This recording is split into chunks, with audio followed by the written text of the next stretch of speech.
Hello everyone, a very good evening to everyone. I hope you all are fine and doing well. So now it's time for BFM. We have to do some smart strategy for our BFM examination. As you know that one of the most complex exam, but if we have right knowledge, right concepts, clarity, so exam is not difficult, and a little progress each day adds up to big results. So we have to be stay focused in these 7 days. These 7 days are important for us. So let's start. You can check out this capsule batch where you will get 5 hours plus live marathon sessions. You will connect with mentors and your fellow aspirants, 10 full length mock test and with AI analysis, and yes, the most important 360-degree study kit. Module A, we have 7 days, right, of this capsule batch. Now, first 2 days, we are going to give to module A. Next 2 days, module B. Next 2 days, we are going to learn about module C and D. And last day, we will prepare our numericals plus case studies and also formulas. As we know that all these things are important for our examination. So let's do 5 chapters of module A today and 5 chapters tomorrow. And starting from introduction to foreign exchange and forex market, and don't worry, we will not skip anything, we will learn everything. If you have any issue in between, you can ask me out in the chat box. So foreign exchange, what is foreign exchange? You can imagine this situation where India exports software to America, right? And America pays in US dollar. Now Indian companies need Indian rupees, right? So what will happen? US dollar must be converted into the Indian rupees, and that conversion of one country's currency into another country currency is called foreign exchange. That is called foreign exchange, right? So we have to understand this scenario first. Every country has its own currency. India is having Indian rupees, USA is having US dollar, Europe is having euros, Japan is having yen, UK is having pound sterling, right? So you have to think carefully here. If countries trade with each other, can they pay in their own country or in own currency always? No, they need currency exchange, and that's why foreign exchange becomes necessary. Foreign exchange is required wherever money moves one country to another country. In that scenario, we need foreign exchange. And what are the examples? You can see export of goods, import, foreign travel, tourism, software exports, foreign investment, for education purpose in abroad, for the workers who are giving money to their family from the abroad. So all these required foreign exchange, right? So we can take the example, suppose export example. Suppose if there is an Indian exporter exports software to the USA, right? Now American company pays to this Indian exporter near about 10,000 US dollar, right? Now Indian exporter needs money in rupees, so US dollar will be converted into the INR. This conversion is called forex transaction. That type of transaction is called forex transaction. right? Same case we have of import.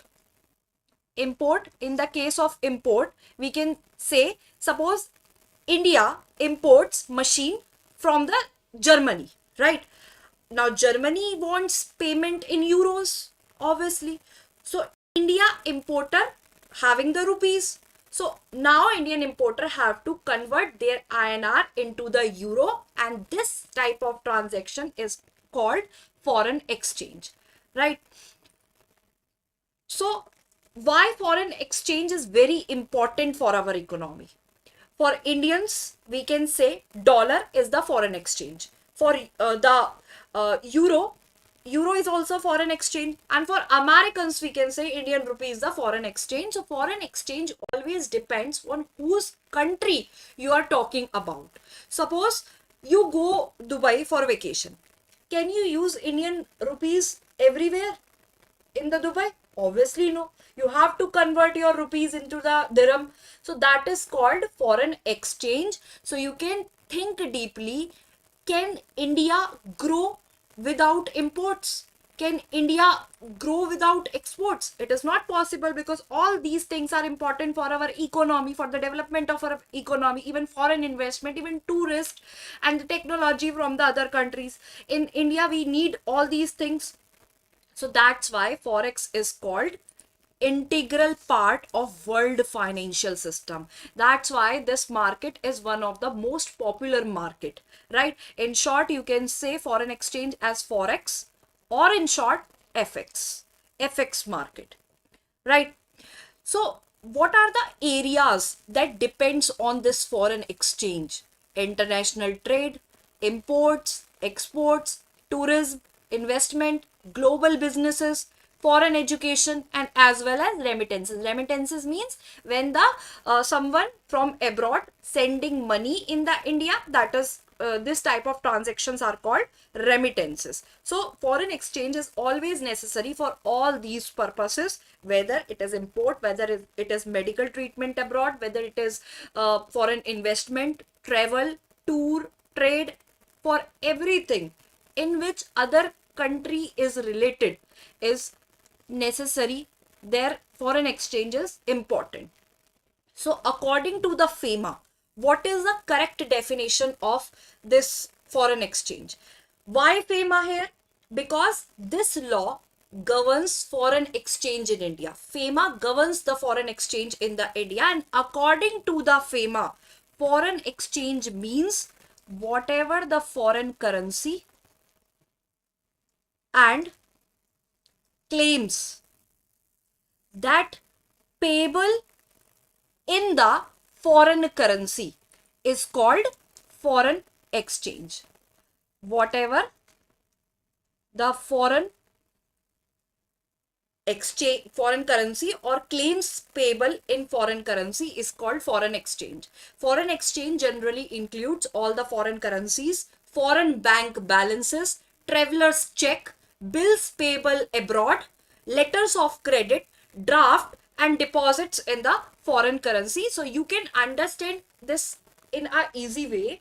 Foreign exchange does not means only physical foreign notes.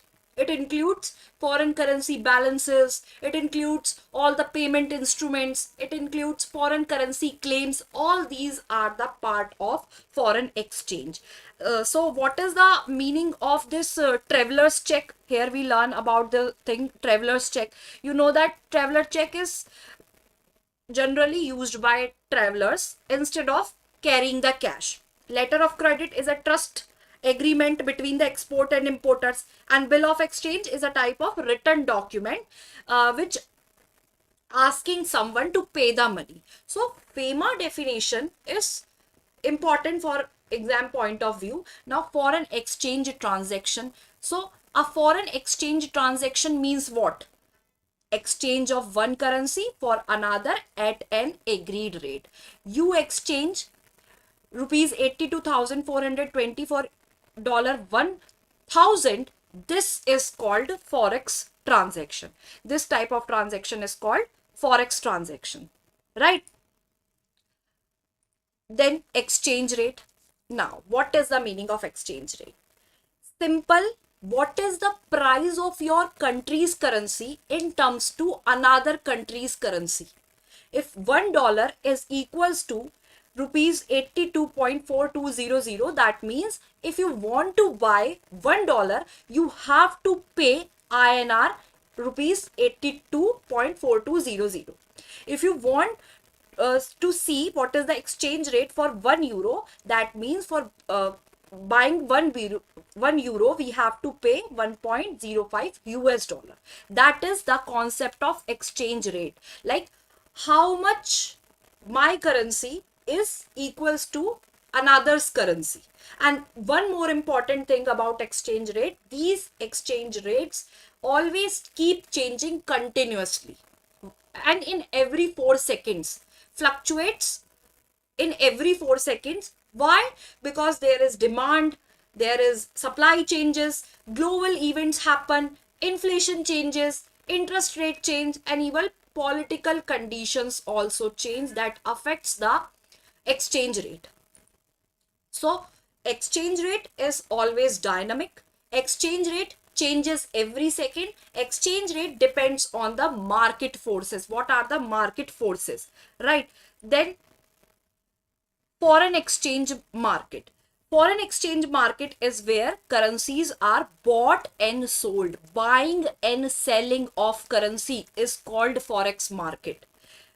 Like vegetables market sell vegetable, stock market sells shares. Likewise, forex market deals in only the currencies. Here, forex market always deals in the currencies. Now, who are the major participants in this forex market? Who do the buying and selling? Lots of participants are there in the forex market. Many participants are there. First, we are having central banks, which controls currency stability. Central banks like our RBI. You can take the example RBI in India, Federal Reserve in the USA. And what is the role of the central banks? They manages all the foreign reserves. They reduce the currency volatility, and also they stabilize the currency value. Next participant we are having commercial banks. Commercial banks, like they are the biggest players in the forex. They exchange the currency, they help the importers and exporters, they helps in hedging means risk protection, they helps in investment, they helps in speculation, right? So don't confuse between two terms, hedging and speculation. Hedging means reduction of risk, it is done for safety purpose, but speculation means taking the risk for profit, and the purpose behind this is the profit purpose, right? So commercial banks are there. Then investment funds, investment banks and funds, they move the money between the countries. Why? For the investment, for the portfolio management, for the hedging, they move money for these purposes. Forex brokers are the intermediaries, they are the middlemen between buyers and sellers. Corporates, they are also using forex. Why? For importing something, for exporting something, for investment purpose. Individuals like ordinary people, they also use forex market for travel, for foreign education, for tourism, for online purchase, right? So these are the major participants in the forex market. Now the thing is there, role, you know that what is the role of all these things, all these participants. Now why this forex market is too much famous? Let's see the features of this forex market. First, it is available 24 hour. It is global market. No physical office exists.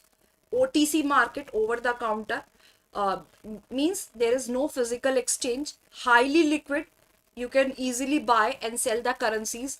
Dynamic, because rates change in every 4 seconds, and yes, lots of transactions happens daily.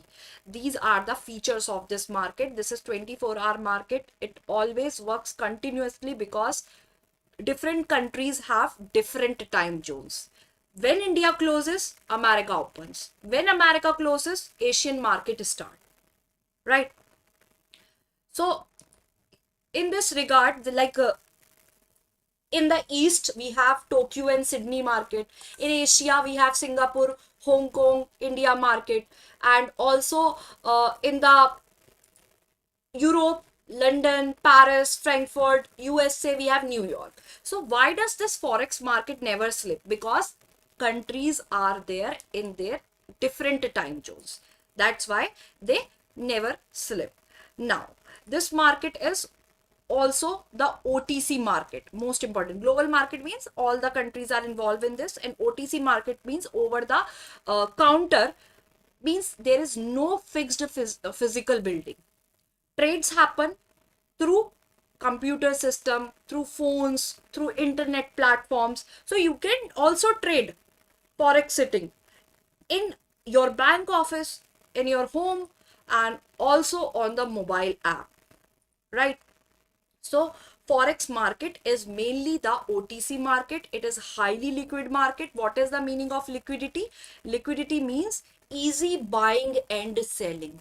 Forex market has very high liquidity because huge participants are present, and high fluctuations because exchange rate fluctuates in every few seconds, right? And approx 21,600 exchange rate changes can happen in one day, in just one day. So what are the factors that determine exchange rates and exchange rate mechanism? Exchange rate movements depends on many economic, political, technical, and speculative reasons. And what are the main factors? Like fundamental reasons, technical reasons, speculation. Let's learn about the fundamental reasons first. What are the fundamental reasons involved? So in the fundamental reasons, you can say first thing is simply they are the long-term economic reasons, right? They affect the economy, they affect the trade, they affect the money supply, they affect the government policy, they affect the interest rate. And in this, first we have balance of payments. What is the meaning of balance of payments? They always shows whatever the money coming into the country, whatever the money coming in versus money going out. If there is a BOP surplus, that means currency become stronger. If there is a BOP deficit, that means currency becomes weaker, right? Suppose if India is exporting more, foreign buyers need rupees, demand for rupee increases. So rupee value rises. More export, more foreign currency, more demand for rupee, rupee appreciates, right? So can you tell me the answer of one question? What is the mainly forex market mainly operate as which type of market? Forex market mainly operate as which type of market, you can say? Now, first reason is this balance of payment, right? Now, next thing is in this economic growth rate. Economic growth rate means countries growing fast usually have more production, more exports, more investment. This increases currency demand. Suppose India grows very fast. So foreign countries obviously come to India and invest in India. They need rupees, and then demand for the rupee obviously rises, and that's why the rupee will appreciates, right? So high growth, more production, more exports and import, higher currency demand, and currency will appreciate in that case, right? Now next thing is fiscal policy. What is fiscal policy? Fiscal policy is related to government tax and the spending policy. How government spending the money, right? I am hoping that my video is okay. Everything is fine. If any issue is there, you can tell me. Okay, so I'm talking about here the fiscal policy, that means government tax and spending policy, like lower taxes, higher government spending that increase business activity, economic growth, and also helpful in strengthening the currency. If the government supports economy, obviously business will grow, investment will increases, and currency become more stronger, right? And then we are having monetary policy. Monetary policy means monetary policy, whatever the policies of central bank regarding interest rate, regarding money supply, regarding inflation control. If suppose RBI increases the interest rate, so foreign investors will invest in India. Why? Because returns become higher, and that increases rupee demand, and central bank policies always affect the exchange rates. And interest rates, very important. Why interest rate? Interest rate, you can say, whenever the money moves where the returns are higher. Suppose in the USA interest rate is 2%, and in UK interest rate is 6%. So where the investors will go? In UK, obviously, because there are the higher return. So investors will sell the US dollar and they will start buying British pound. So the demand for the British pound rises and British pound appreciates in that case. So in very long term, very high interest rate may slow the economy, and that thing may weaken the currency later. So high interest rate can strengthen the currency in the short term and can weaken the currency or economy in the long term, right? Then political stability is also a very important thing. Political stability. What is political stability? See, stable government attracts the investors, lots of investors. Stable government attracts investors, builds the confidence, and if the government is unstable, that creates fear, that leads to investor will withdraw their money. So if any political riots, any instability happen, foreign investors leave the country, and that leads to currency weaken. So political stability means stronger currency, political stability, weaker currency. Now we have some technical reasons. Technical reasons means technical reasons, these are completely related to market related. These are related to market related reasons. And in this, first we are having government controls. Government controls, like in the government controls, you can say government restrictions. They will create artificial currency values. How? Suppose government forcefully fixes the currency rates, right? Market may disagree in this. So this leads to sharp movement that will happen later.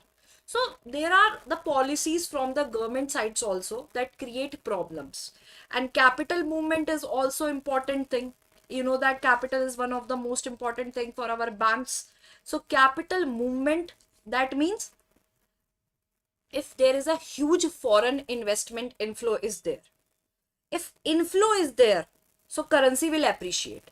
If huge outflow is there, so currency will depreciate. And the most famous example of this is Asian currency crisis, which happens in 1997. Countries affected, lots of countries are affected, like Thailand, Indonesia, South Korea, Philippines. Why? Because huge capital outflows caused currency crash. So why do investors suddenly remove money? Because of fear, obviously, because of risk, because of crisis and instability. And all the oil exporting countries, those countries which export the oil exporting countries. When the oil prices rise, oil exporting countries earn huge foreign exchange and they invest it globally. And this creates massive capital investment. And one thing is yield difference. What is this yield difference? Capital moves from low return in countries to high return countries, and that leads to currency demand changes. So capital flows strongly affect the exchange rates. And third reason we are having speculation. Speculation means speculation is buying and selling currency. Why? Just to earn the profit from future exchange movements. Suppose if a trader expecting that the rupee will weaken in the future. A trader expecting rupee will weaken in the future. Suppose if the US dollar is equals to rupees 80 today, right? And later rupee becomes 1 US dollar is equals to rupees 80.20. So in this case, traders sell the dollar and earns the profit. So sometimes expectations themselves move the market. People panic in these type of situation. They will start more buying, they will start more selling, and also leads to more volatility. Right? So speculation may increase volatility, speculation increase liquidity also. Then exchange rate mechanism. And here we are having important term that is value date. Date on which actual exchange payment happens. This date is called also settlement date. On which actual payment, actual exchange happens. And we are having types of forex deals, cash or ready deal, which in these type of deals, delivery and deal happens on immediate basis on the same day. In the case of Tom, if the transaction happened today, the settlement will happen tomorrow, next working day. In the case of spot, one of the most common and most famous, delivery happens after 2 business days. Forward agreement is that agreement where we will lock the price today, but the settlement happens in the future date, whatever mentioned in the contract. That date should be after the spot date. It must be 3 months, 6 months, right? So cash or ready deal is a type of deal where settlement happens same day. Deal date is suppose 1st of November 2021, so settlement will be 1st of November 2021, right? Is it clear, this thing? So forward deals are generally happens for hedging purposes, for risk protection purposes, right? Forward deals helps in reducing exchange risk. Then spot rate and forward rate. Spot rate means current exchange rate for T+2 delivery. If the transactions happens today, so the delivery will happen after 2 days. Forward rate, future delivery exchange rate. So how to calculate forward rate? Spot rate plus premium, or we have to subtract discount. So you can see here, premium means if future value become higher than spot value. If spot value is 1.3670 and after 1 month it become 1.3690, so British pound here become costlier, and British pound is at premium in that case. If the 1 month after the month rate it become costlier, right? Then discount, if future value becomes lower than the spot value. If spot is 1.3670 and forward become 1.3640, So British pound become cheaper in future. That leads to discount. So future price are higher. So this is the case of premium. If future price are lower, this is the case of discount. Clear this thing? Now, most important, direct and indirect quotes. What is the meaning of direct and indirect quote? Direct quote simple means where foreign currency fixed at 1 unit. Foreign currency fixed at 1 unit. And here home currency changes. Right? Like how many units of domestic currency to buying the 1 unit of foreign currency. So if $1 is given is equals to rupees 74.95, this is called direct quote. Why it is called direct? Because rupee cost of dollar is directly known here. That for $1 we have to pay rupees 74.95 rupees. But in the indirect quote, home currency is fixed and the foreign currency is different, is changing. Like for 100 rupees, 100 rupees is equals to US dollar 1.3342. So this is indirect quote. Where the foreign currency fixed, direct quote. Home currency fixed, indirect quote. Home currency changing, direct quote. Foreign currency is changing, indirect quote. Right? So very important, in India, we mainly use direct quotes. Right? In India, we mainly use direct quotes. Now, the most important, cross rates. What is the meaning of cross rate? This is the rate between two currencies calculated indirectly using third currency. Means here usually US dollar is the intermediary currency. Suppose we need British pound INR, right? But the problem is direct quote is not available. What are the available quote? US dollar, INR, British pound, US dollar. These quotes are available. So we have to calculate cross rate.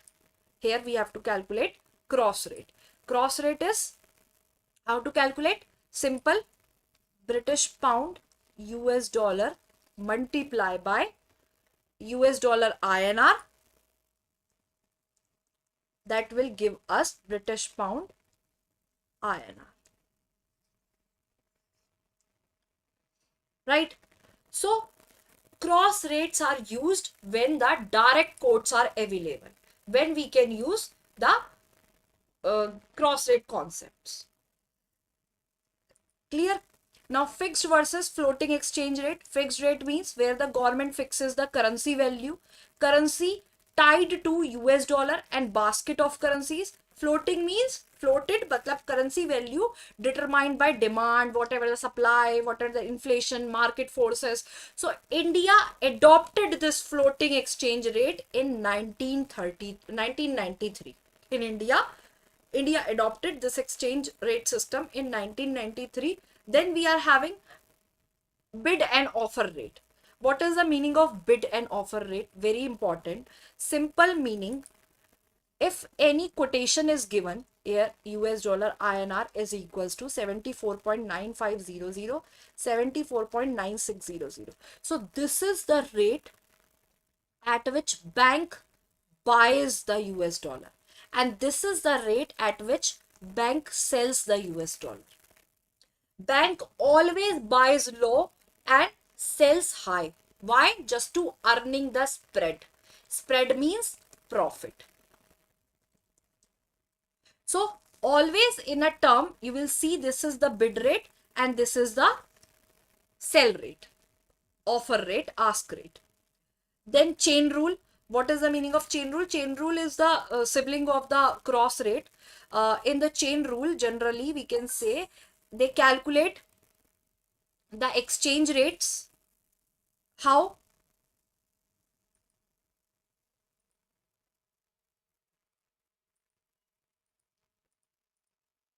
So in the chain rule, calculating the exchange rates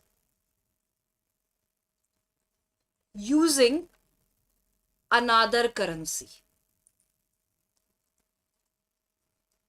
and it is generally uses for cross rates, right? Like if we want to calculate euro INR, so euro INR calculated using euro US dollar INR, right? So this is generally used with the cross rates, right? Okay. Now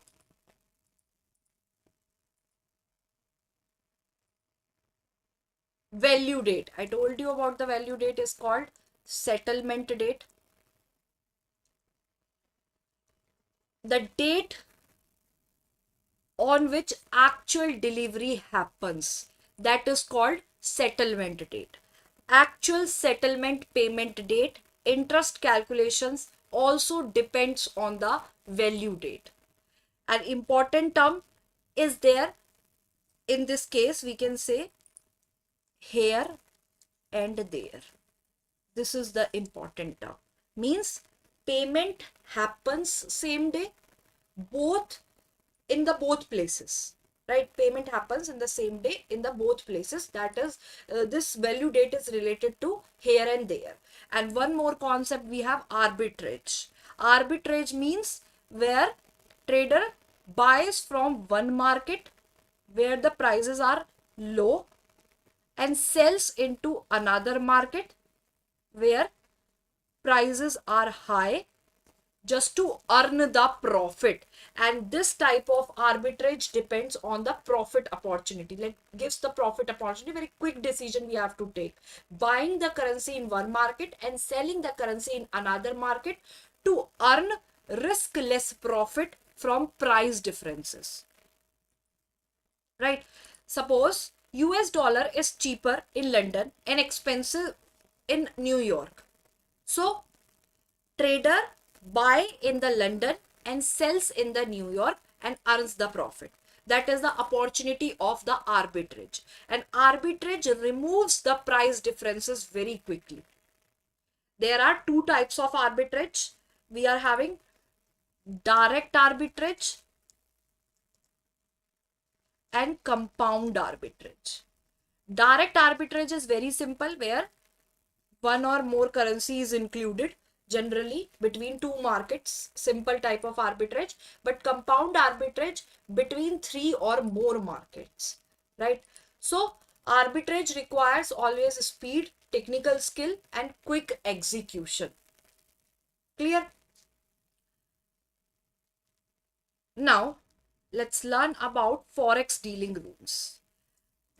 Profit center for the banks. Profit center for the bank's forex dealing room. First, understand here the basic thing. Whenever international trade happens, different currencies are involved. Suppose India exporting goods to the USA, payment comes in US dollar. India imports the machinery from Germany, so payment will goes in euro, right? So the question is, who manages all these foreign currencies in a bank? And the simple answer is the forex dealing room. Who manages? Forex dealing room. Forex dealing room is a special department of a bank that buys and sell foreign currencies. that manages foreign currency accounts, that handles international payments, that manages forex risk, that earns the profit through the forex trading, right? So you can take very simple example. Suppose if an exporter receives US dollar 1 lakh from USA, so exporter needs Indian rupees. So in that case, bank will convert US dollar into the INR, and this work is handled by the dealing room. This work is completely handled by the dealing room. So what is Forex dealing room? Forex dealing room is simple, a specialized department of a bank that manages purchase and sale of foreign currencies, forex assets and liabilities, nostro accounts, and proprietary forex trading. What is the meaning of nostro account? Nostro account means our account with you. That is called nostro account. Right? Now, okay, that is the forex dealing meaning. But what does this forex dealing room do? First thing, buying and selling of foreign currency. Right? Is my internet connection is okay? Or having any issue? Kindly confirm that everything is okay. Video is going smoothly.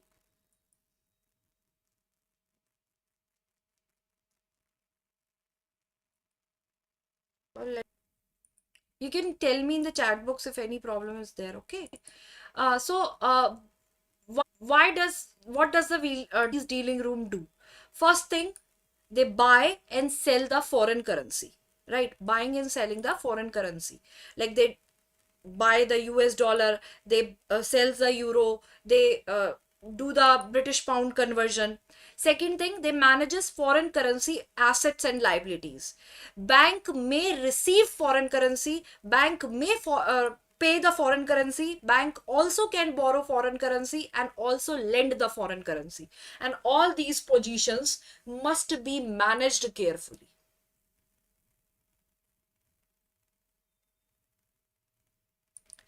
Okay, I'm refreshing. Just a minute.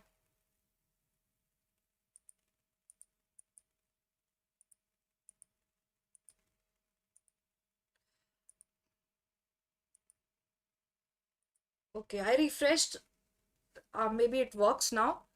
So, then managing the Nostro account. What is the meaning of Nostro account? Nostro account means our account with you, means our account with your bank in the foreign country. Like if SBI maintaining US dollar in the New York, so this is the SBI Nostro account, right? Yeah, I changed the network now.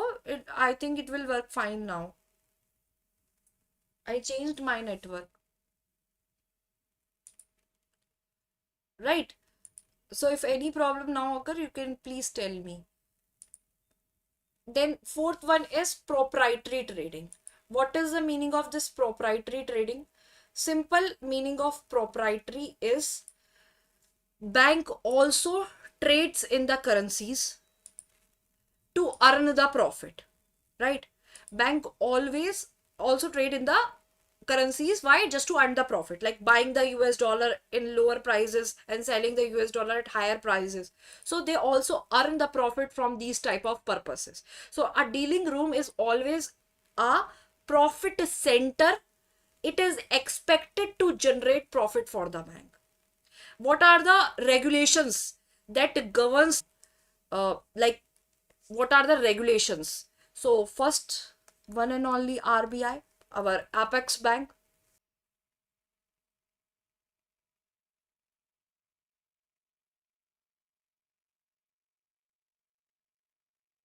Got it?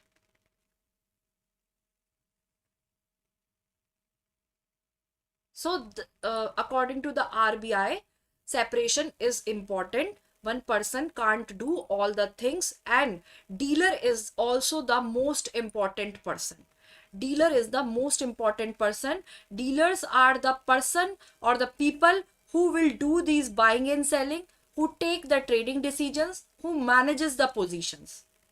Dealers are the fast decision makers.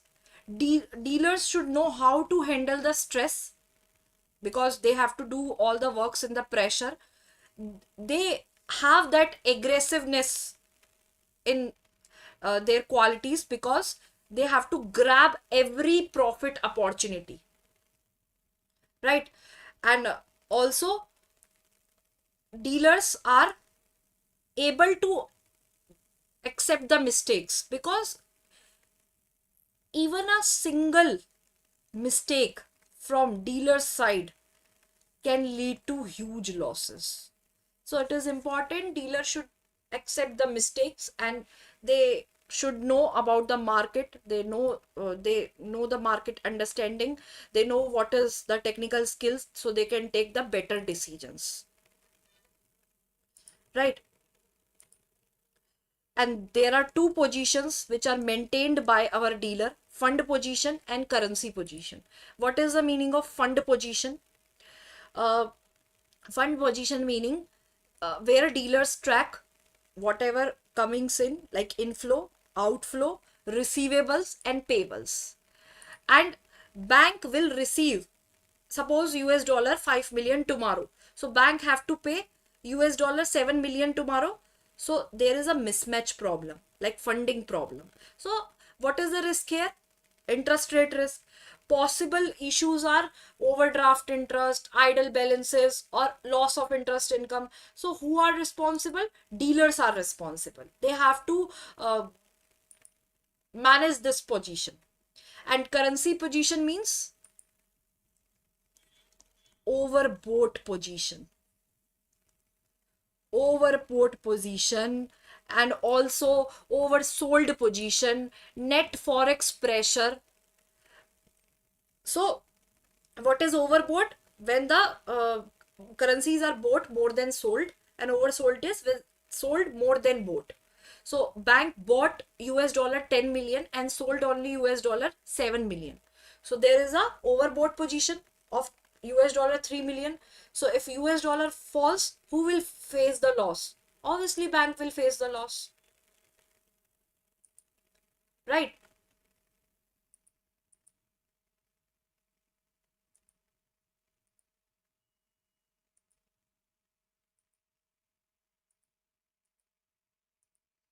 Is that clear?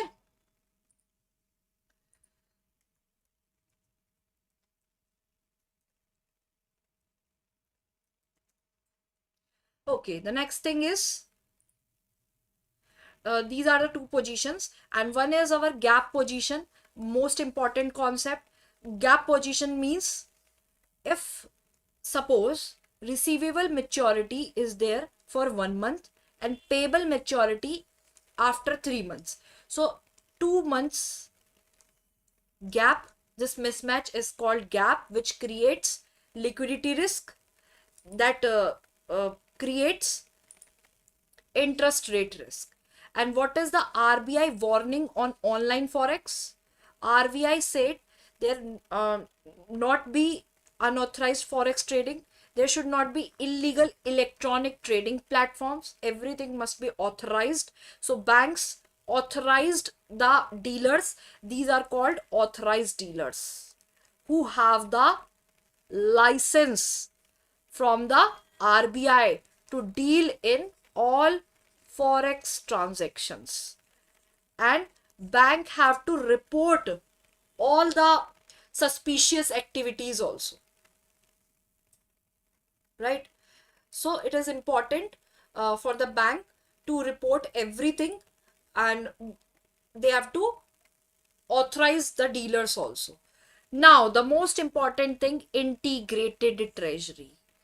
Why this integrated treasury is there in the banks? In the earlier banks everything is separate. Now this integrated treasury is there. Why? Because of interest rate deregulations, because of liberalization, because of forex market development and better settlement systems are there. Because of this integrated treasury, faster transactions are there, and modern dealing environment means advanced trading system is there, right?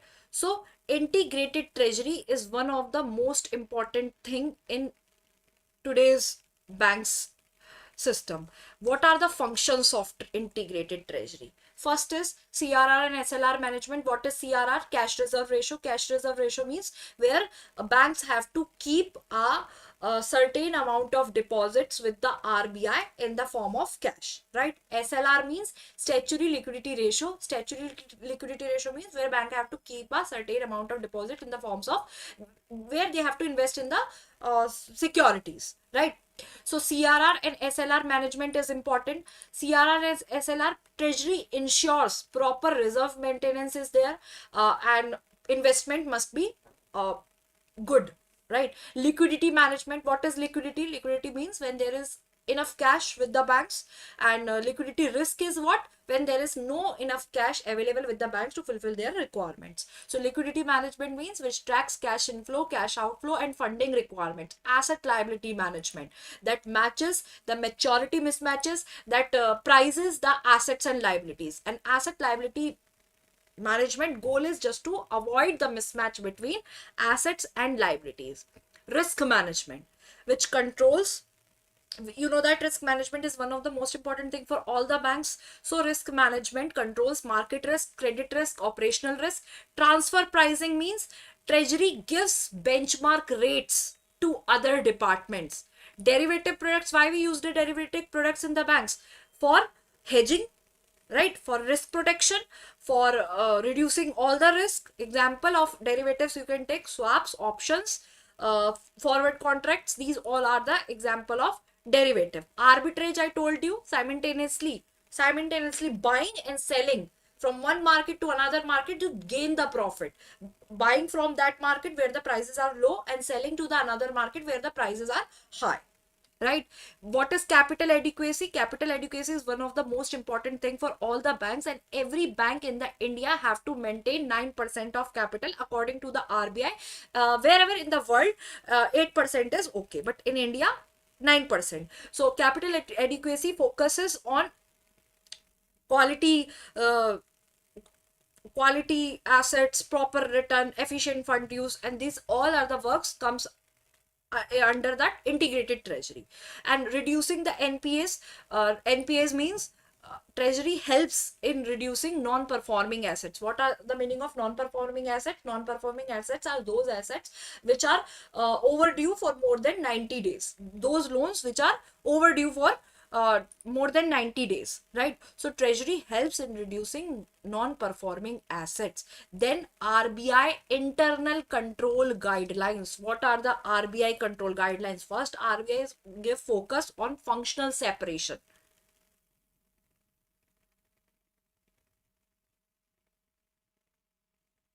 Okay.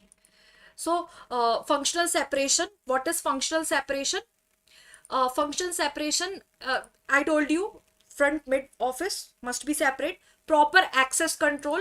Unauthorized persons should not access dealing system. No unauthorization is allowed.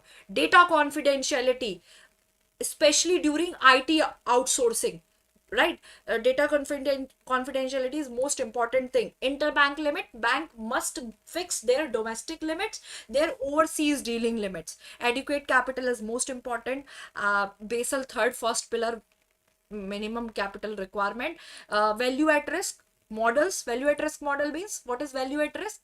That tells possible loss at certain confidence level, and it is used to measure market risk. Periodic review of models means risk models must be tested properly. And dealer limits, every dealer gets their position limits and stop loss limits. What is stop loss limit? Maximum loss allowed before position must be closed. So that is stop loss limit. Then exposure limit, dealer must remains within counterparty limits, with their country limits, with their gap limits, with their NOPL. NOPL is net overnight open position limit, right? So every limit is fixed by the RBI. RBI fixed all these limits in their guidelines. And also monthly profit loss valuation. Forex positions should be revaluated monthly using FEDI rate. What is revaluation? Adjusting value according to the current market rate, right? Now How to manage the risk in the dealing room? How to manage?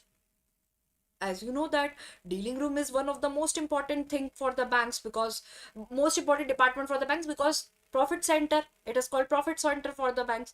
So operational risk means when the risk due to human error, system failure, weak controls and technical faults.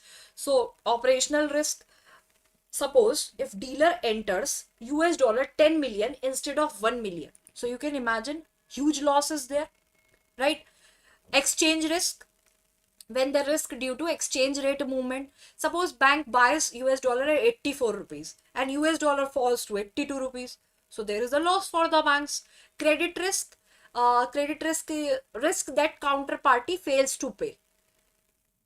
Settlement risk, you can take the example of her state bank where one party pays but other party fails before paying.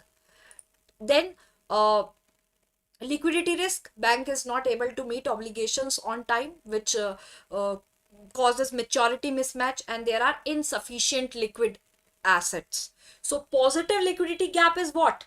When the excess funds are there. A negative liquidity gap is when there is a fund shortage. And then we are having gap risk, interest rate risk. So this occurs always due to mismatch in maturity dates. Suppose if any forward purchase maturing in 1 month and forward sale maturing in 3 months, so that will create risk. Suppose if any if the deposit is having only for 2 years but home loan is given for 20 years, so there 18 years is the mismatch.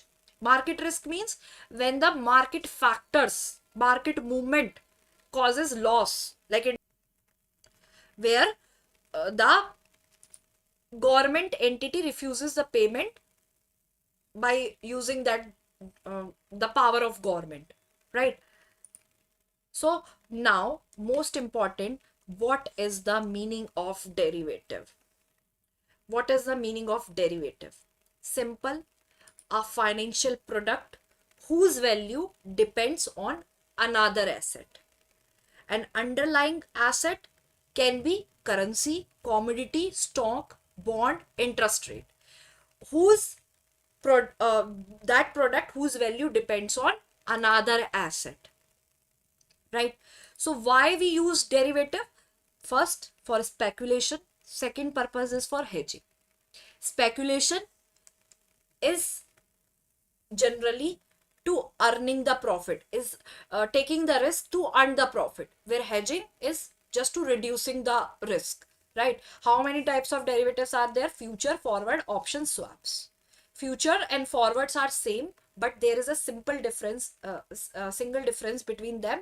These are exchange traded, these are over the counter contract. Over the counter means, forward are over the counter means here two parties do the agreement according to their wish, right? But in futures, one party is exchange in these type of contracts, right? Options are right but not the obligation, and swap is exchange of cash flows.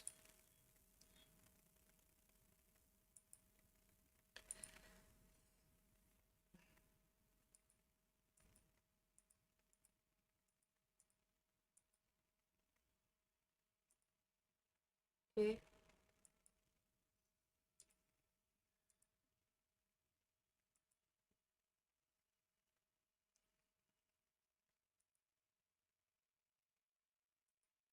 Now okay, I refreshed, maybe it helped. I don't know why this, everything is okay from my side. Now it will be okay, don't worry. Okay, derivative explaining again. What is derivative? Derivative is a financial product whose value depends on another asset. Whose value always depends on another assets. Why we use derivative? For earning the profit, for reducing the profit. Sorry, reducing the risk, right? Derivative used for earning the profit like speculation and reducing the risk, hedging, right? And these are those type of financial product whose values are depend on another asset. It can be currency, it can be commodity, it can be stock, bond or interest rate. And we have types of derivative: future, forward, option, swap. In future and forward, there is a single difference. Futures are the exchange traded contracts. Exchange traded contract means where one party is there and another party is exchange. While uh, in the case of forward, these are customized OTC contract, which can be customized according to the two parties, according to their terms and conditions. Then foreign currency future. What is the meaning of foreign currency future? They are standardized exchange traded contract to buy and sell the currency in the future. As the name is here, this is a standardized exchange traded contract to buy or sell the currency in the future. Why standardized? Because there is a fixed contract size. Exchange traded happens through the exchange. Margin system, it reduces credit risk. And clearing house guarantee means safety is there. Forward contract, this is also traded between one party and exchange. And this is a customized arrangement between a bank and a customer to fix future exchange rate, right? So this is a customized contract. Forward is the customized, whereas this future is the standardized. See, this is happens between two parties according to their terms and condition, whereas future is a standardized, one party and one exchange is there, another party is exchange there, right? So don't confuse between forward and future. Both are derivative, but a single difference is this is the over the counter, this is customized contract. This happens between two parties, but futures happens between one party and another is exchange. This is generally happens between banks and customer. This happens through exchange. There is no margin in the futures, margin required. In the forward, these are flexible because these are customized type of contract, but futures are fixed. And forwards 24 hours possible, you can do in 24 hours, but futures are happens only in exchange hours, right? So that this is the future and future versus forward. Now the thing is option. So listen carefully about the option. What is option? Options are generally that gives the right but not the obligation. This gives the right but not the obligation to buy or sell any currency, right? We have two type of option: call option. If you think that exercising the option is beneficial for you, then you can use the option. If you are thinking that exercising the option is not useful for you, then in that case you can only pay the premium, and that premium is the loss for you, right? So this is the concept of option: right but not the obligation. If you think that it is beneficial for you to exercise this option, you can use option. Either you can ignore the option, and the loss is limited to the premium. Loss is only limited to the premium. So that is the concept of option, and we have two types of option: call and put option. Call is generally right to buy, and put is generally right to sell. It is right to buy. That is the meaning of option here. Clear?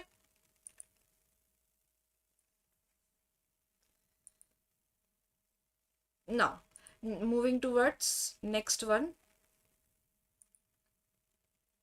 What is a swap? What is the meaning of swap? Swap is also a type of derivative. Swap is generally, you can say, where a type of derivative contract where two parties exchange their cash flows or liabilities, where two parties exchange their cash flows or liabilities of the financial instruments.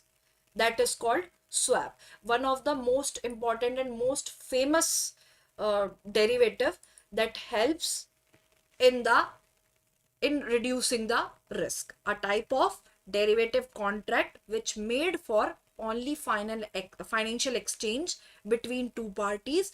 Two said parties agree their exchange the earnings on two separate financial contracts. That is the meaning of swap, right? Is that clear? Any issue in between? I hope the things are clear. So now let's learn about so we learn about the option, we learn about the swaps. Now let's learn about some important FEDI rules. Most important thing, first rule, according to the FEDI, by the FEDI. What is FEDI? FEDI is a self-regulatory organization which is established in 1959, so 1958, that gives guidelines regarding the forex deals, right? Rule first is business hours. Business hours means you can do normal foreign currency INR trading 9 a.m. to 5 p.m. Rule 2 is for export transactions. Bill buying rate is applicable. Crystallization rules are there, and interest refund on early realization. Import transactions is the rule third, where for the import always we have to use what? Bill selling rate. For export we have to use bill buying rate. For the import we have to use bill selling rate, right? And this thing will help in our numericals also. Then fourth is clean instrument, which include inward remittance, outward remittance, and traveler's check. Rule 5 is about forex contract. What is the amount, what is the period, an option delivery maximum must be, option must be available for 1 month, right? Forex contract, everything should be mentioned in the contract. Cancellation and extension, like cancellation before maturity is available. Loss can be recovered, and profit and may or may not be passed. That is depends upon the situation. And what is crystallization? Crystallization is generally is the process of converting an unpaid or overdue foreign currency liability into a domestic currency. That is the concept of crystallization. This word is there. So I told you the crystallization meaning is the process of converting or an unpaid or overdue foreign currency liability, like any type of export or import bill, into a domestic currency liability. Now business intermediaries, there are the rules for these business intermediaries also, which include broker, electronic platforms, and EOMs, like all the platforms where the forex transactions happens, they all have to follow the FEDI rules. So you can imagine that FEDI is very important for the forex transactions, and if any bank is not able to follow the forex or FEDI FEMA rules, they have to face the penalty. And there is a rule for the interbank settlement also. Delayed payment interest will applicable, and CCIL registration is compulsory, right? CCIL registration is compulsory. So what is the meaning of that CCIL? This is a type of intermediary clearing corporation of India Limited, which basically guarantees the settlement of trades between the parties, right? It is like a act like a trust intermediary between the two parties. Then we are having Forex Global Code. What is the meaning of Forex Global Code? Like rules and regulations. We know that for every transaction we have to follow the rules, right? So that is the meaning of global code where all the rules mentioned about good and fair forex dealing, disciplined market practices are there, good conducts are there, which is endorsed by all the regulators like FEDI, FEMA, RBI. They endorse these codes, and they also changes according to the situations. So it is clear what is the meaning of foreign exchange. Foreign exchange is generally a type of exchange where uh, conversion of one currency into the another currency. And foreign exchange is also a commodity. Means foreign exchange is also commodity. It is treated like a commodity. Suppose gold is bought and sold, rice is bought and sold, oil is bought and sold. Similarly, foreign currency is also bought and sold, and there are two types of foreign currencies transactions that are: first is purchase transaction and second is sales transaction. So purchase transaction means where bank purchases the foreign currency from the customer. That is purchase transaction, right? Buying rate, bank always use buying rate for purchasing, right? Buying rate is also called bid rate. And sale transaction means sale transaction where bank sells the foreign currency, and bank use which rate? Ask rate. Foreign currency to the customer, bank gives the foreign currency, customer will give INR to the bank, and this is the like conversion of home currency into the foreign currency. And here bank use selling rate, which is called ask rate. So always remember, bank buys at low but sells at high, and that's how the bank earn the profit, right? Then inward remittances, whatever the money coming into India from the abroad is called inward remittance. It is also called inflow. Bank receives the foreign currency, bank purchases the foreign currency. So this is the purchase transaction. Whatever the money coming into the India is called inward remittance, right? And what are the sources? Bank may receive foreign currency through nostro account, foreign currency account, and traveler's check. And same, nostro account is clear. TT buying rate means when funds are received directly into the nostro account. When the funds are received directly in the nostro account, then bank use TT buying rate. TT is telegraphic transfer, where funds already received electronically. TT buying rate,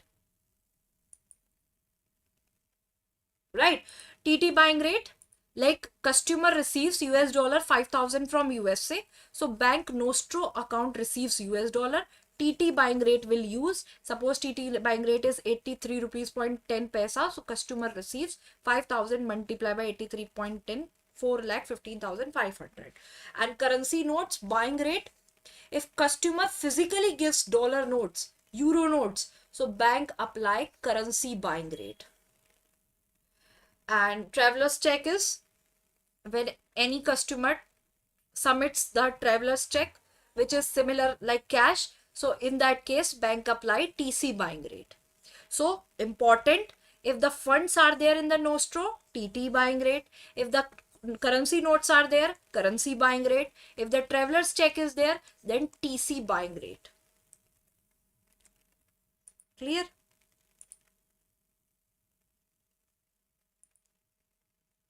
And then most important, outward remittance, where the money is going out from the India.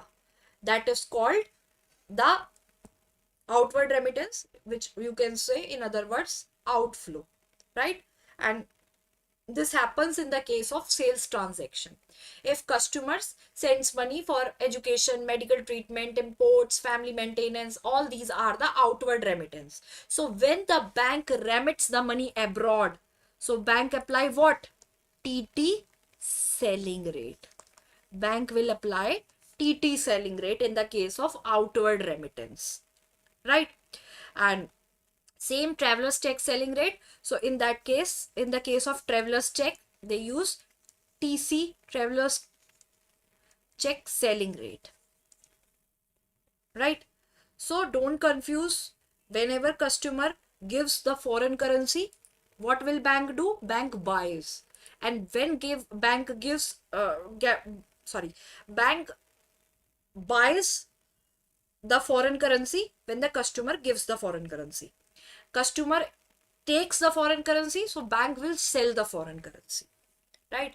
And what can be the purposes of inward remittance? Obviously, family maintenance is one of the purpose of inward remittance, and any education expense, any medical expense, or apart from this, what are the permissible purposes? Any NRI deposit, NI gift from the NRI deposit, or gifts from the relatives, and any type of donation. FDI, we will learn about the FDI also in the upcoming chapters, foreign direct investment, and also ECB, external commercial borrowing. What is external commercial borrowing? Where the Indian company borrows the foreign currency loan from the abroad. Yes, I will explaining the Nostro Vostro.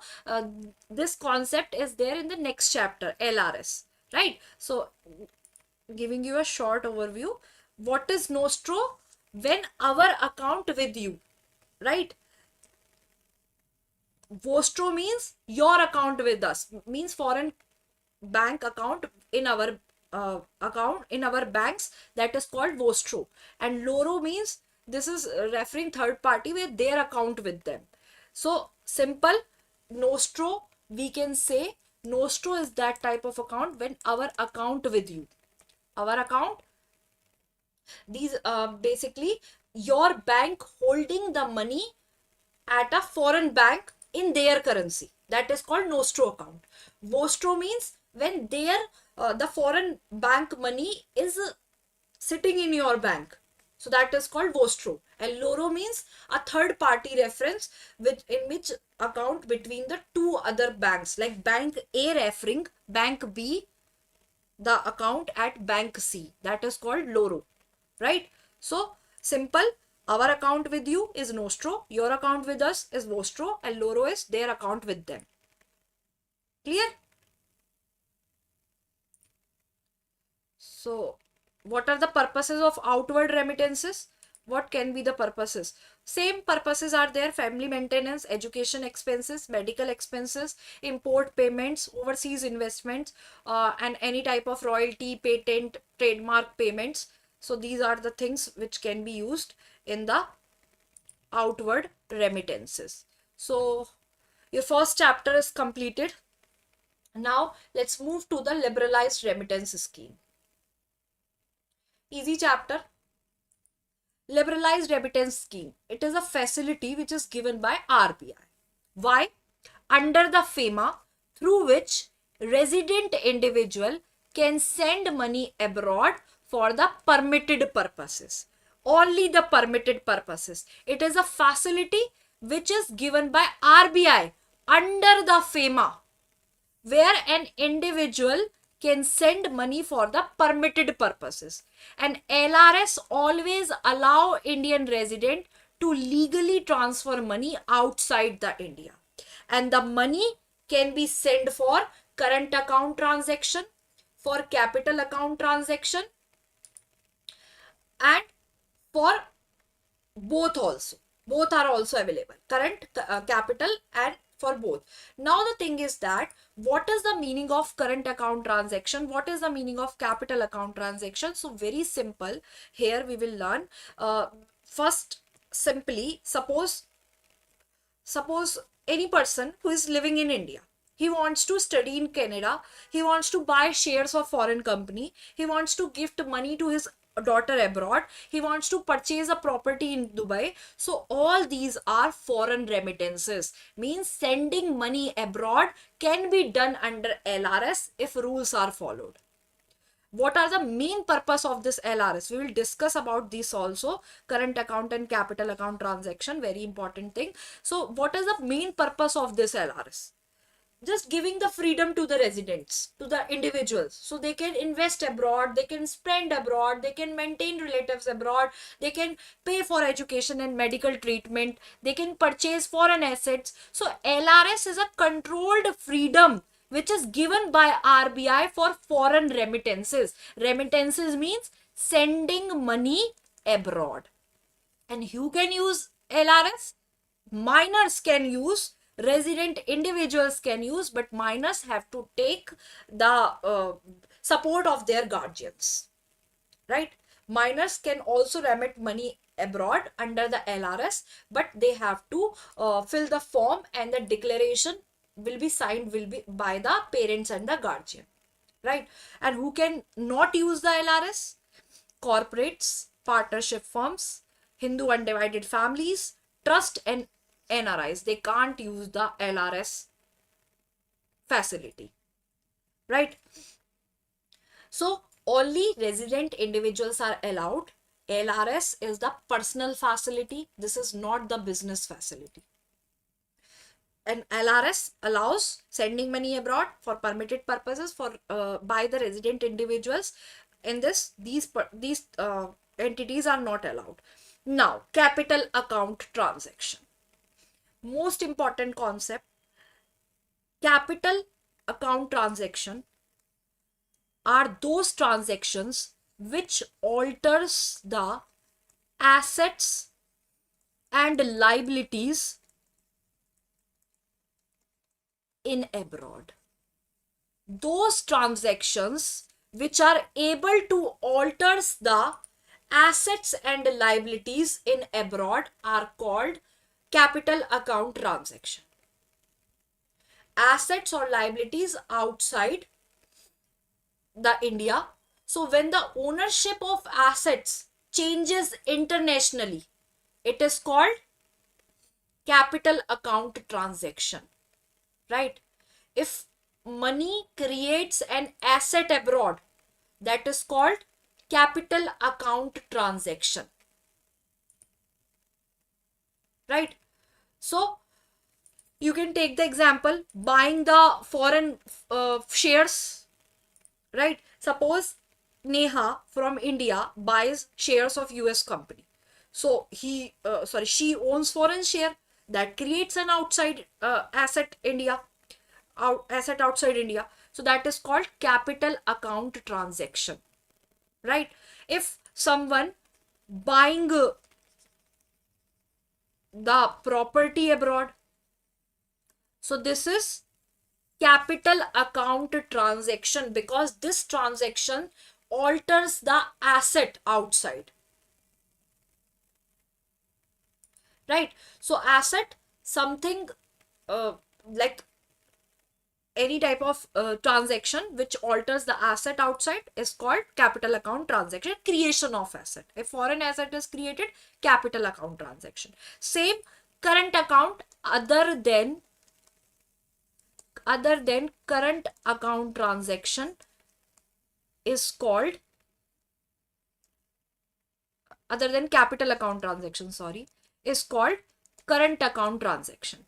This include daily expenses type transactions, day-to-day work expenses type transactions, like trade payments, interest payments, or educational expenses, traveling expenses, medical expenses, sending money for traveling, medical, family maintenance. If money is spent for expenses, services, and no assets are created, that type of transaction is called current account transaction.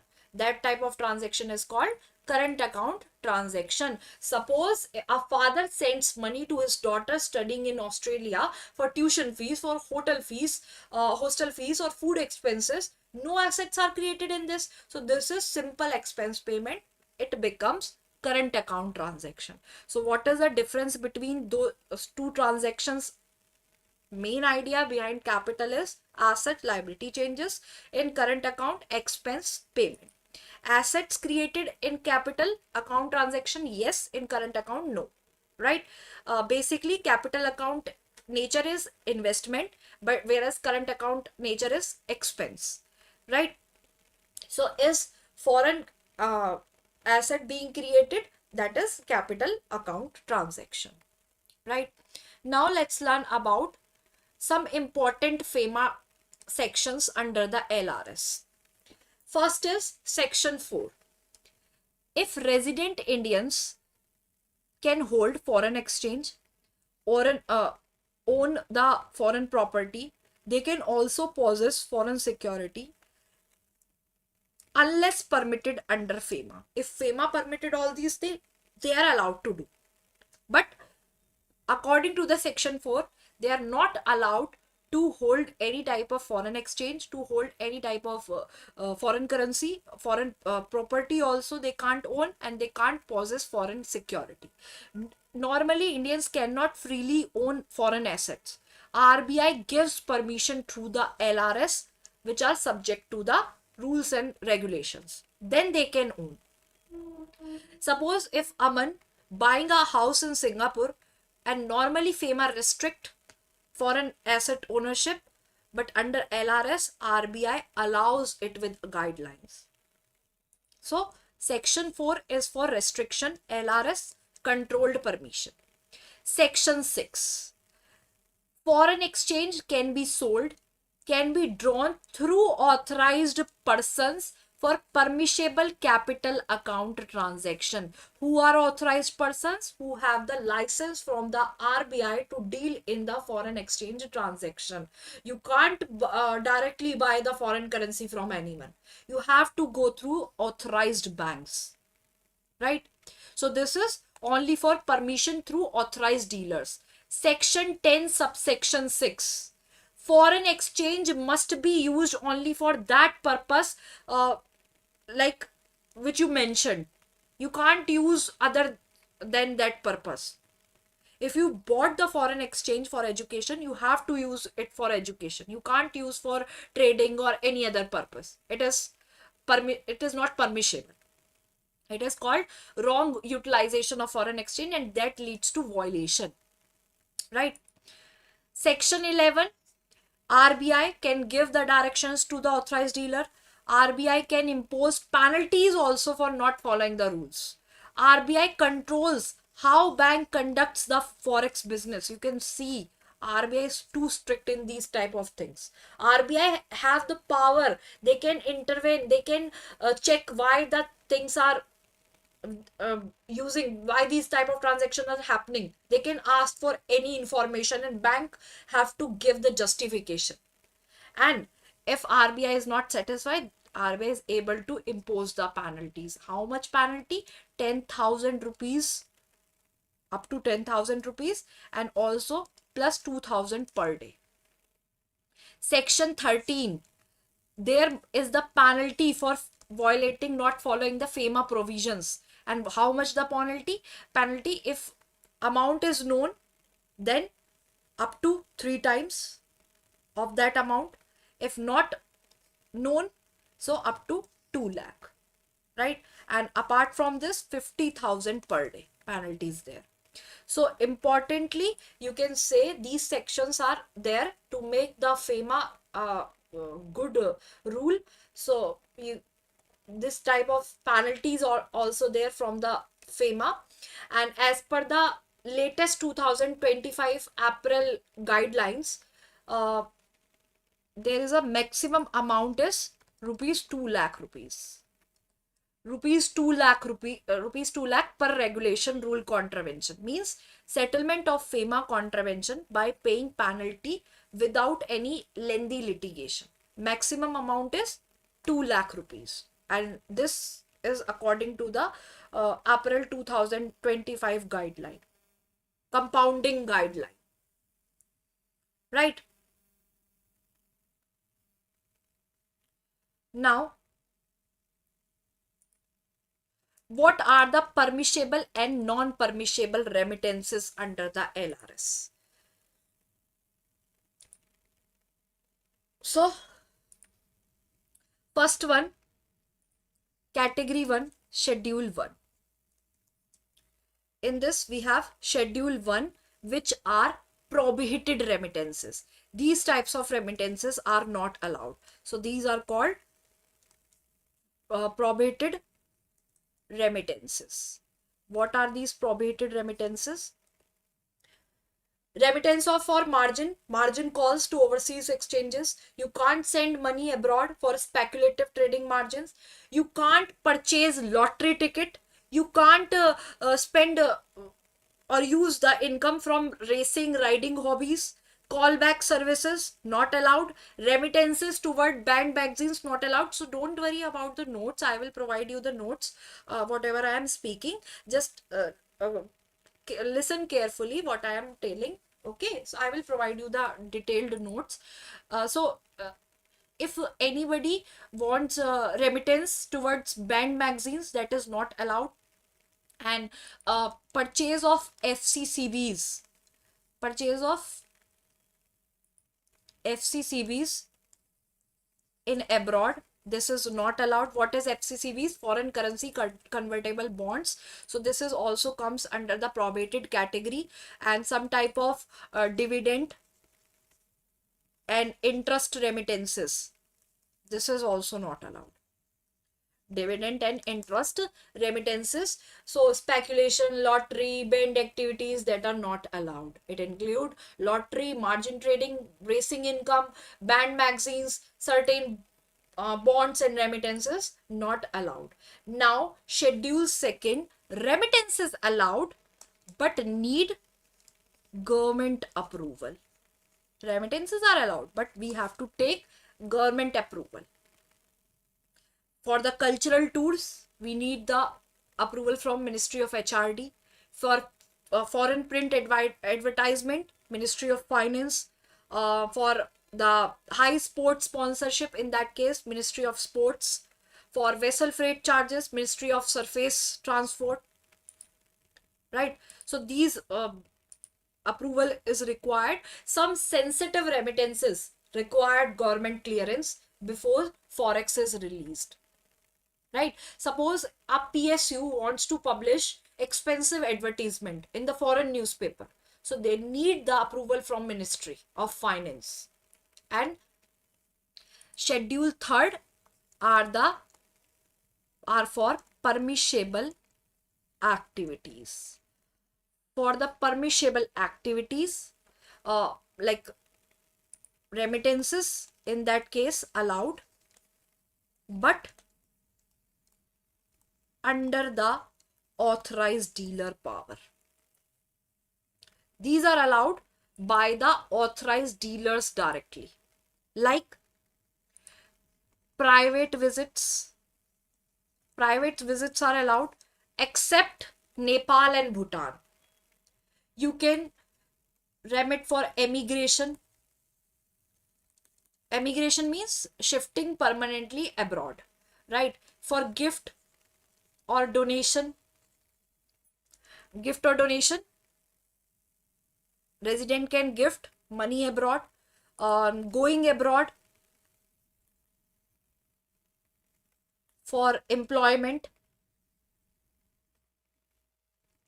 and also emigration, maintenance of the close relative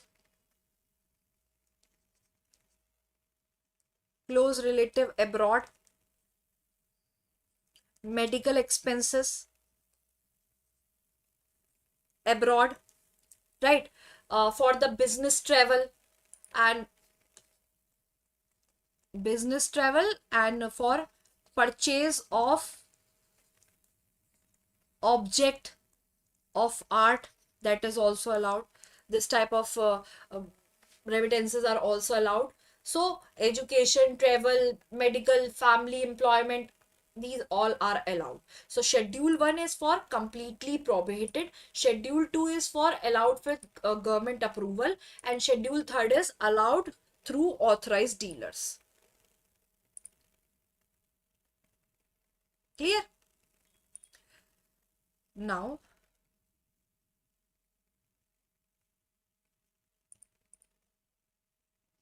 what are the operational guidelines Basically, these guidelines will tell what customer have to do, what banks generally checks in the LRS transactions. So first important thing is PAN card is mandatory.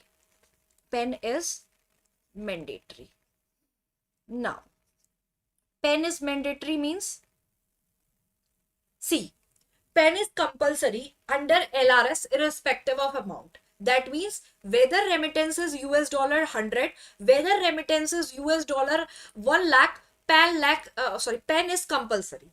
PAN is mandatory, right? In both type of remittances. Why? Because RBI and income tax department want proper tracking, tax compliance, and also prevention of money laundering. Suppose if someone wants to remit US dollar 2000 for studies abroad, even this is a small amount, PAN card is required. PAN must be submitted in that case. So no PAN, no LRS. Funds can be remitted abroad for permissible current account transaction, for permissible capital account transaction, or can be the combination of both, right? Then what is the role of authorized dealers? See, authorized dealers are able to frame customer friendly guidelines, right? Customer friendly guidelines, and authorized dealers are responsible. RBI wants easy transaction. RBI wants proper compliance. RBI wants better customer service. And most important thing is customer have to choose only one branch. Only one branch for all the LRS transactions, all the LRS remittances. Customer must designate one branch for all the LRS remittances, especially for the capital account transaction. Why? Suppose if a customer sending money from Delhi branch, Mumbai branch, Chennai branch, so monitoring the total limit become difficult. So RBI says use only one designated branch, because most important thing is we have the limit in the LRS, that is US dollar 2,50,000 is the limit per financial year. Transactions are freely allowed up to US dollar 2,50,000 per financial year for all the types of transaction. And this is total combined limit, not any separate limit. If you want to sending money for studies abroad, you have to send only under this limit. But in some cases, increase of this limit is allowed. Suppose if someone wants to send more than this money for the studies purpose, they have to prove, they have to show the evidence from the university, they have to show the university estimate. Same in the case of emigration, same in the case of medical treatment. They can send, but after taking the approval of the RBI. Right? So PAN card is mandatory. PAN card is most important thing. Even the remittance is small or big, a PAN card is mandatory. And in per financial year, every person limit is US dollar 2,50,000. And suppose if someone wants sending money US dollar 10,000, foreign shares investment, gift abroad, total is 2,50,000, limit exhausted, no further remittance allowed. And you can remit 1,000 times, but your limit should be under 2,50,000. Your number of transaction does not matter, limit matters. Even if foreign investment money comes back to India, suppose if you invested somewhere and that money comes back to India, so in that case also your limit will not be refreshed. In that type of case, your limit not be refreshed. Once deducted for that financial year, that is considered as reduced limit, right? And the case of sole proprietor case, sole proprietor is considered as individual. Who's sole proprietor?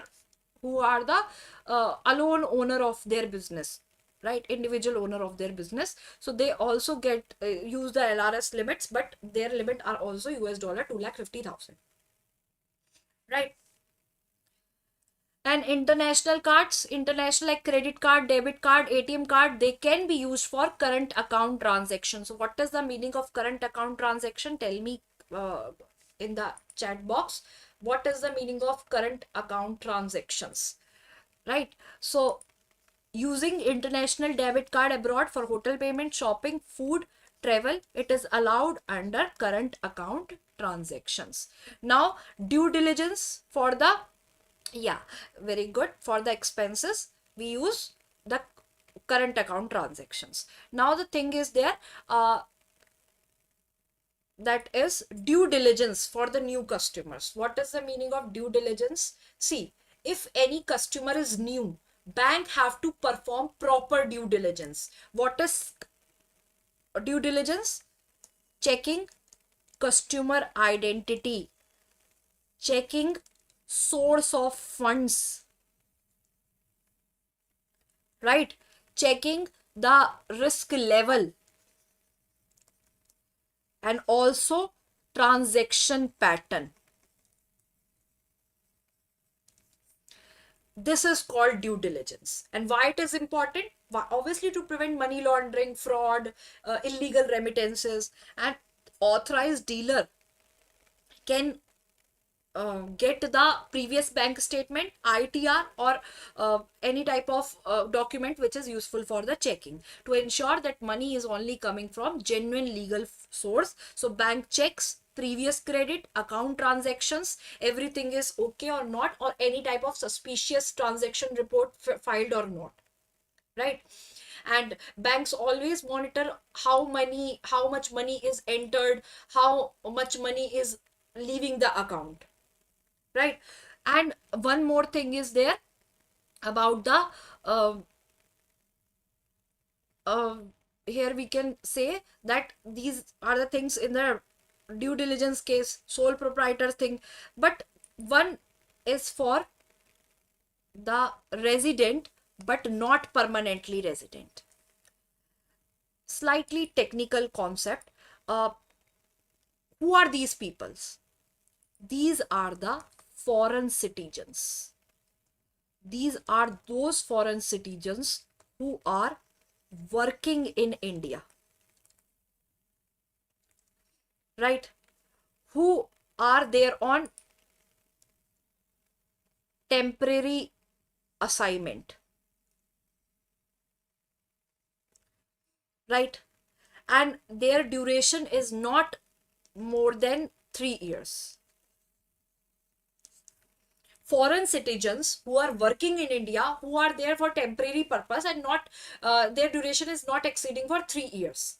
So they can be any foreign engineer, they can be foreign consultant, they can be foreign employee. So they can use LRS. Yes, they can use the LRS. Why? Because of PF deduction, because of tax deduction, because of other statutory deductions. And if remittances exceeds US dollar 2,50,000, they need RBI approval. Bank alone cannot approve above limit remittances. They need the approval from RBI. And giving the permission is the work of RBI. Then what are the documentation under the LRS? RBI does not prescribe rigid documentation for every transaction. Authorized dealer bank use reasonable verification. Yes, RBI is not saying do the very rigid documentation for every transaction.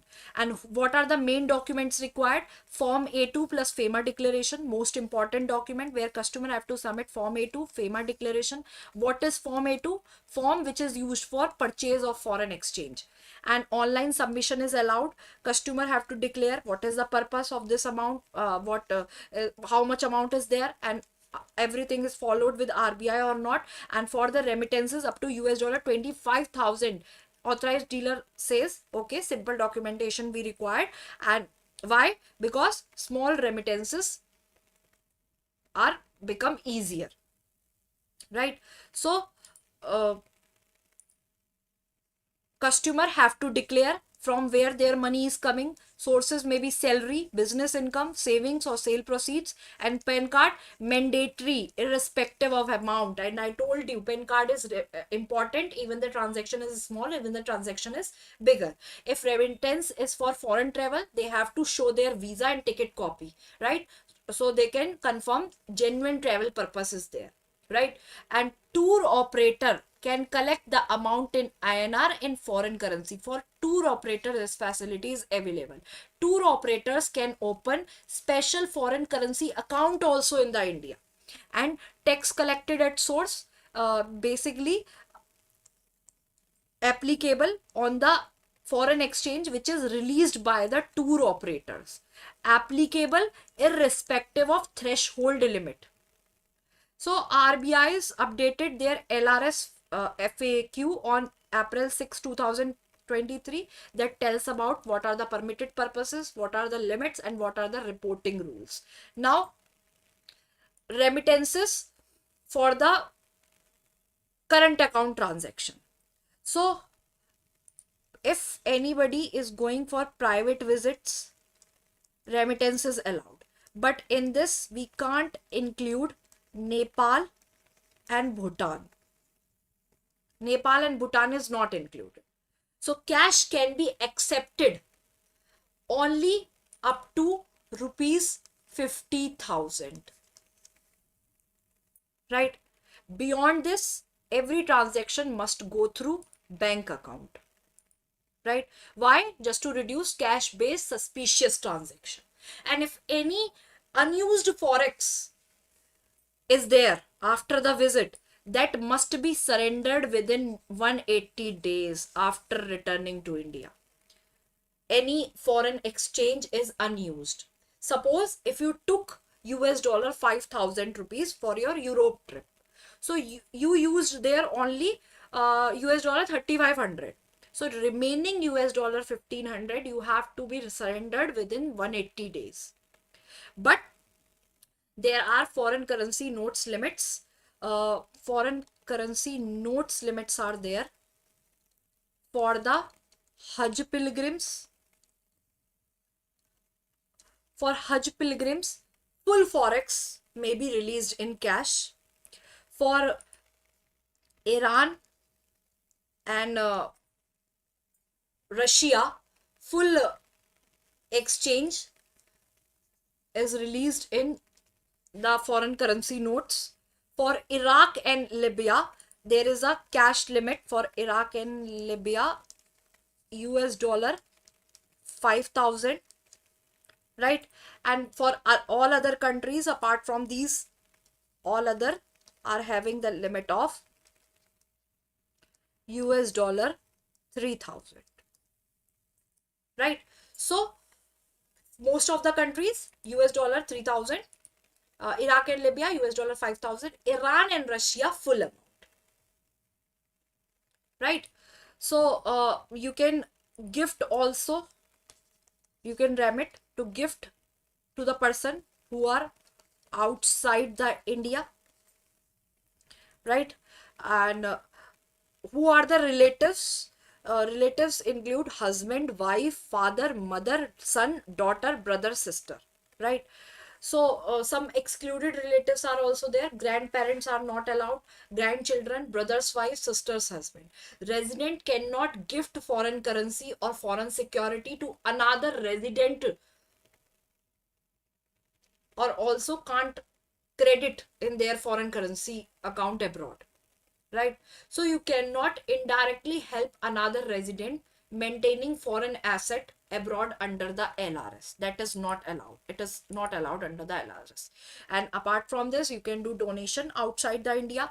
You can remit the money for emigration purpose, and extra remittance should not be for immigration investigation schemes.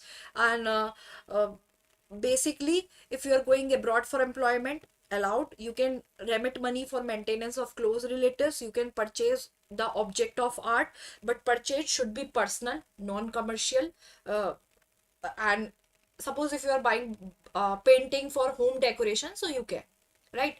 You can allow, you can remit the money for business trips, like business travel, conferences, and specialized training. But if any company bears expense of the employee, the transaction, this type of transaction is outside the LRS.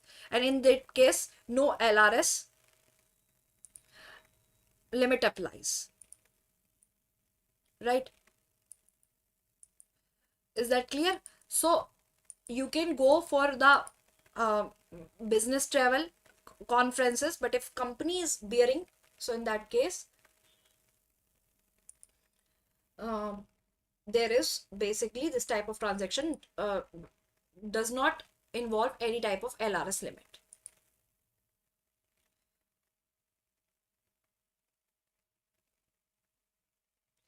Okay, you can keep about US dollar 2000. For the coins, there is no limit. You can retain foreign coins in any quantity indefinitely. But for the notes, you can keep US dollar 2000 only. Right? Apart from the money from US dollar 2000, you have to surrender within 180 days to the authorized dealers. Okay? Only US dollar 2000 is allowed. And for the coins, indefinite coins you can keep. Right? So medical treatment is allowed, studies are allowed abroad. So who are the students who are going abroad are treated as NRIs under the FAMA. Right? So now donations are allowed, immigration, this is done, purchase on. Now, important one, tax collected at source, and this is updated, right? So when people send money abroad under the LRS, government wants proper tax tracking, transparency, monitoring of large foreign remittances. And income tax is introduced, tax collected at source under section 206C of Income Tax Act. If you are sending money abroad, bank or authorized dealer collects a small percentage of tax from you while processing remittance, and this is called TCS. This is called TCS. TCS is not an extra permanent tax. It is tax collected in advance. It is adjusted against your financial income tax liability.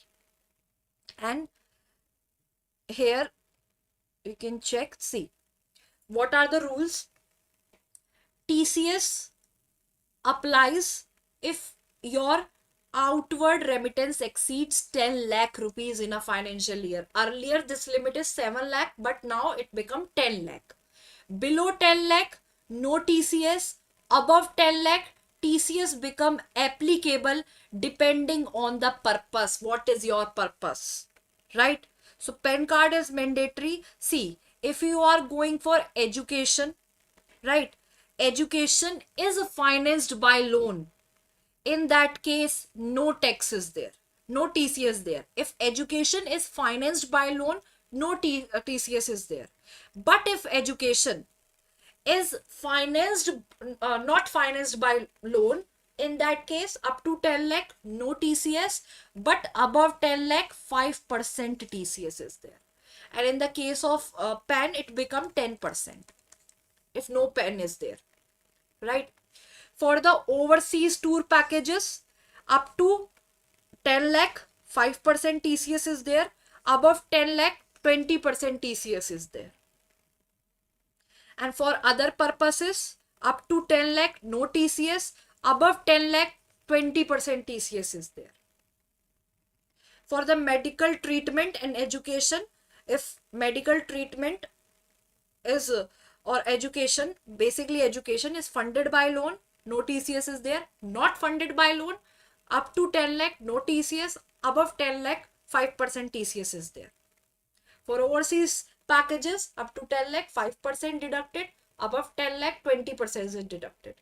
And for other purposes, there is 20%. Right? LRS via capital account transaction. Meaning See, first, let's understand about IFSC. What is the meaning of IFSC? International Financial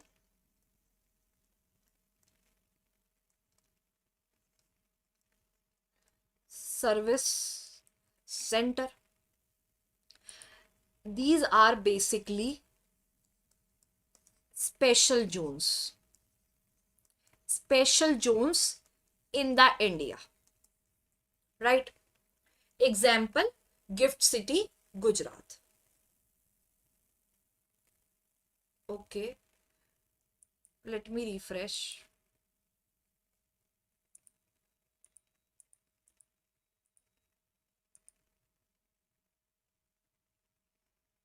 Now it's fine. So, Gift City, Gujarat. So basically, these develop India as the global financial hub, right? RBI wants what? Deep financial market, international investment, better financial ecosystem. So resident individuals are allowed to remit funds under the LRS to the IFSCs. There are important rules for the IFSC remittances. What are the important rules? Only investment only to the permitted securities. Permitted securities, right? Means money can be remitted for investments in IFSC securities, but not for the securities which are issued by entities resident outside IFSC in India. Means investment should be genuinely IFSC related. And resident individuals can open non-interest bearing FCA like foreign currency accounts in the IFSC.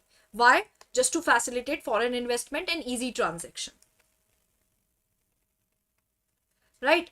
And if any funds are idle, what are the rule for the idle funds? If money remains unused in the foreign currency account for more than 15 days, it must be repatriated back to the domestic INR account. Why? So it can prevent the misuse of foreign currency account. And yes, in the IFSC, no domestic transaction is allowed.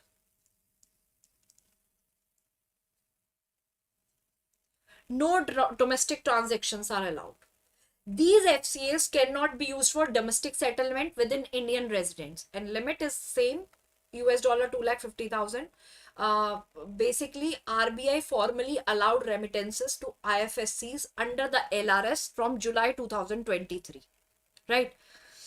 So these are the things in this chapter. And one more thing, in this scheme, loans to the NRIs also allowed, but all the important conditions are there. Designated branch must be there. Customer have to maintain at least 1 year relationship with the branch to make sure to ensure the trust, KYC compliances and monitoring, right? And yes, there is one facility also available, that is called family consolidation limits.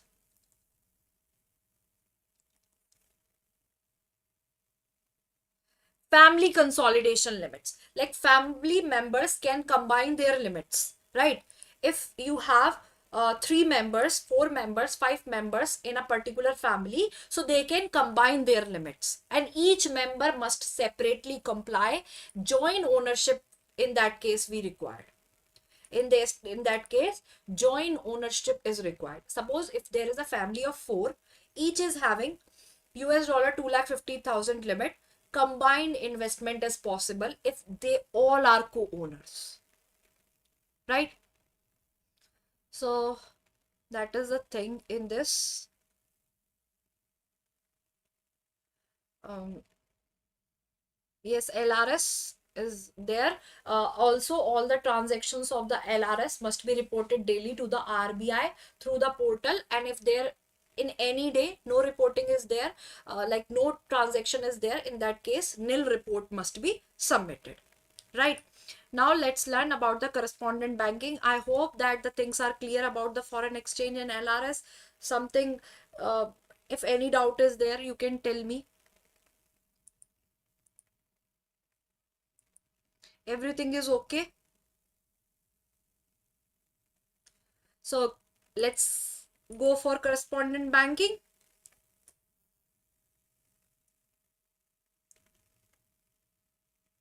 Okay, let's move uh, to the third chapter, correspondent banking. What is correspondent banking? Simple. Suppose if in India, Indian bank is having customers in Germany, right? But India is not having any type of branch in Germany.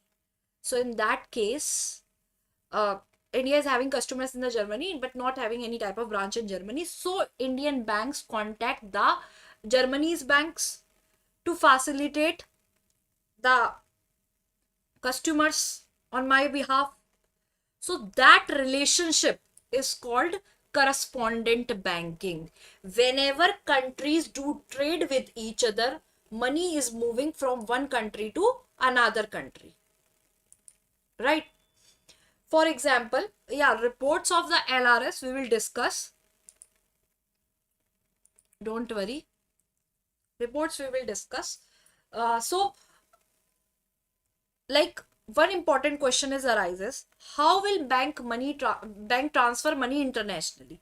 Because every bank cannot open the branches in all the countries of the world.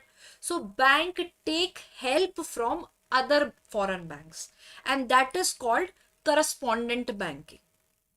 Correspondent bank is a foreign bank that provides banking services to another bank in a different country. Right? Suppose SBI India does not have a branch in Brazil, but SBI customers need payment services in Brazil. So the Brazilian bank become SBI. SBI's correspondent bank. So it will help the SBI in payment, collection, trade transaction, foreign exchange services, remittances, LC handlings. So why this correspondent become so necessary? You can think practically. Can every bank open the branch in all the countries? No. Why? Because it is very costly, operationally difficult, there are regulatory restrictions that need huge business volumes, and foreign branch permissions may not be available. Right? So, bank use correspondent banking system. This helps the banks do international business, as well as they can serve their customers globally. They can reduce the cost, and they can avoid the opening branches everywhere. Right? So correspondent bank is that bank which provides uh, the foreign bank that provides the services. And what is respondent bank? The home country which takes the services from the correspondent bank. So correspondent bank works abroad on behalf of another bank. Right? So how the correspondent banking helps? Correspondent banking helps in the international trade, right? In the cross border fund transfers, in import export, in the NRI remittances, global financial inclusion, and without corresponding international banking would become extremely difficult. Right? So, NRI remittances and correspondent banking. We know that very large number of Indians lives abroad. They send money to India for family maintenance, for saving, for investment. A bank use these correspondent banking network to facilitate these remittances. And this increases India's forex reserves, forex resources.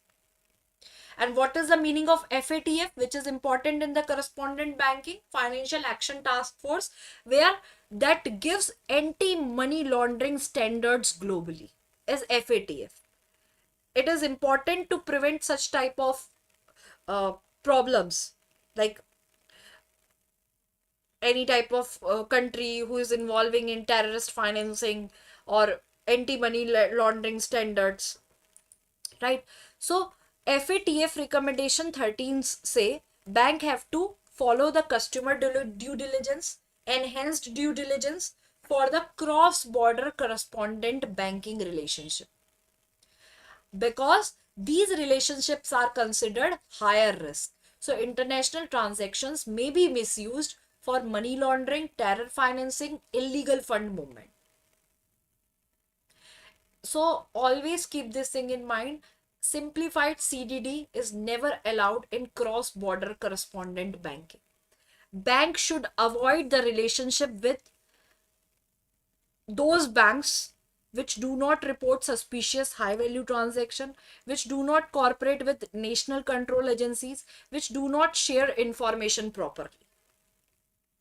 So what are the functions of this correspondent bank? First, the functions are divided into two categories. First category is account services. Account services. These services usually require maintaining accounts with foreign banks. And in this, first function is clearing house functions. Clearing house functions. Correspondent bank handles outward payment, inward remittances, collections, LC reimbursements, check collections through the account maintained with it. Suppose if an India exporter pays US dollar to USA exporter, so SBI India may use it. SBI India may use it US dollar account with Citibank New York, and Citibank process the payment in the USA. Apart from this, there are some additional services which is provided by the correspondent bank, that is account statement, transaction details, debit credit advices, intraday credit line. What is the meaning of intraday credit line? Suppose payment has to be made immediately, but the funds will receive later in the day. So correspondent bank may temporarily allow payment. That is called intraday line of credit. Then second function is collections. What is collections? Correspondent bank collect export bills, import document, bill of exchange, foreign checks on behalf of the respondent banks. And after realizing the payment, amount is credited to the respondent bank account. Right? And there is the facility of cash letter facility, like bundles of checks are sent for faster collection abroad. And lockbox facility. Lockbox is a special collection arrangement where customer directly drop the checks into the designated boxes. So correspondent bank collect and process them quickly. Right? Then payments. Payments. Correspondent bank executes the payment instructions. It debits the account, maintain with it, and transfer the funds. Payments can be made within the same city, same country, and other countries also. And there is the facility of overdraft and loan facility. Overdraft and loan facility. Correspondent bank may provide temporary overdraft oversight funding, short-term loans. Sometimes temporary shortage of fund occurs. So such facilities need agreement, documentation, internal approvals, regulatory permissions, and also investment services. In the investment services, we can include investing the surplus balances, overnight placements, short-term deposits, cash management services. If excess fund is lying idle in the account, so correspondent bank may invest it temporarily and earning the interest, earning the return. What are the other services of the correspondent bank? Letter of credit advising. Correspondent bank informs the exporter about LC issued by foreign bank. LC confirmation. What is LC? A trust between exporter and importer issued by the banks. So correspondent bank may add its guarantee to the LC. Buyer's credit and supplier's credit. Correspondent bank arranges foreign currency finance for the importers. And banker's acceptance, a bank accept the responsibility for payment of the bill.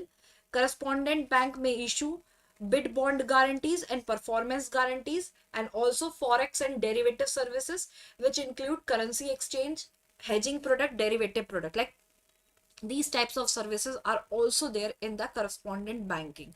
Custodial services, they can hold securities and financial assets on the behalf of other banks and customers. They can provide information about foreign parties. They can help in raising the funds for bonds, American depository receipt, for global depository receipt. And correspondent banks are able to organize workshops, training, and international banking seminars. All these things are included in the services of correspondent banking. Right? And now Nostro, Vostro, and Loro account. So Nostro, Vostro, and Loro, basically these accounts are required for the international payment, for the foreign currency account, for settlement accounts, right? And these accounts are called Nostro account, Vostro account, Loro account. What is the meaning of Nostro account? A Nostro account is that account, that a foreign currency account which is maintained by the bank in another country. Our account with you is Nostro account, right? So it is maintained in foreign currency, foreign country, and it is used for international payment. Suppose if an Indian bank keeps US dollar account in USA bank, this is called Nostro. What is Vostro? Your account with us. Like foreign bank maintaining the account in domestic bank in local currency. So foreign bank opens account in India and it is usually maintained in Indian rupees. So difference between Nostro and Vostro: Nostro is our account with you, Vostro is your account with us. In Nostro, it is maintained by domestic bank abroad, Vostro foreign banks in domestic bank. Nostro currency is foreign and Vostro currency is local. And Loro is their account with them. Means it refers to the third party account, right? And the purpose of this is just to you can say this is a third party account which, just like a bank talks about the SBI US dollar account with another foreign account. Then we are having one more account which is mirror account. Mirror account is the shadow of the Nostro account. Mirror account is maintained just to track the entries, just to reconciliation purpose, just to matching the balances. Mirror account is also maintained in foreign currency and home currency. Now, some electronic modes of transmission and payment system. International banking requires fast communication, secure payment system, reliable settlement system. And these give rise to systems like SWIFT, the one most important and most popular communication method. SWIFT, Society for Worldwide interbank financial telecommunication, right? Secure global messaging network which is used by banks, and SWIFT itself does not transfer the money. No, it is not transferring the money. It is just a secured global messaging network. It is secure, used worldwide, 24 into 7 available, fast communication, automatic authentication, and cost effective. It connects 11,000 plus financial institutions and 200 plus countries, right? And it is linked with it. It exchange the authentication keys through the RMA, relationship management application. And what are the services provided by SWIFT? Banking and payment messaging, trade financing messaging, securities services, and foreign exchange and treasury services. Then we are having CHIPS. CHIPS is clearing house interbank payment system. Basically started in 1917, USA based payment system, and it is used for the large value US dollar payment, and it is works on the net settlement basis, right? Net settlement basis. Only the final amount of receivable or payable is settled here.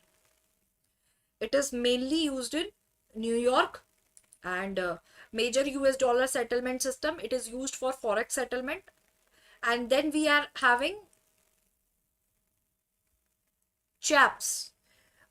CHAPS is clearinghouse automated payment system.